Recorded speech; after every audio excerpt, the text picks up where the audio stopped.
Social मीडियावरती काही video पाहून आपल्या चेहऱ्यावर हसू येतं, तर काही व्हिडिओ पाहून आपल्याला काही वृत्तीचा राग येतो। असाच एक व्हिडिओ सध्या व्हायरल होतो। व्हिडिओ काय तो पुढे बघा।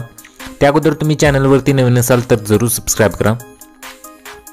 या व्हिडिओमध्ये दोन तरुणी सिंहाला चिडवत असल्याचे, त्याची नक्कल करत असल्याचे दिसत आहे। यावर नेटकऱ्यांनी मात्र संताप व्यक्त केलेला आहे।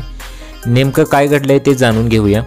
व्हायरल होणारा व्हिडिओ IPS अधिकारी सुशांत नंदा यांनी ट्विटर अकाउंटवर शेअर केला। हा व्हिडिओ प्राणी संग्रहालयातील असल्याचा अंदाज व्हिडिओ पाहताना येतो। व्हिडिओमध्ये दोन तरुणी काचेत असलेले सिंहाला चिडवत असल्याचे दिसत आहे। सिंह चिडून काचेवर हात मारताना दिसत आहे, तर या तरुणीही त्याची नक्कल करताना आणखी चिडवण्याचा प्रयत्न करतात। सिंहाला याचा राग आला असल्याचे स्पष्ट दिसत आहे। हा व्हिडिओ तुम्ही पाहू शकता। हा व्हिडिओ शेअर करता सुशांत नंदा यांनी संताप व्यक्त केलेला आहे। माणूस इतक्या असंवेदनशील कसा असू शकतो असे कॅप्शन दिलेलं आहे। नेटकऱ्यांनाही कमेंट्समध्ये या वागण्यावर संताप व्यक्त केला आहे। एखाद्याच्या लाचार अवस्थेवर कोणी हसू कसे शकते असे नेटकऱ्यांचे इथं मत येत आहे। सध्या सोशल मीडियावरती हा व्हिडिओ चांगलाच व्हायरल होत आहे।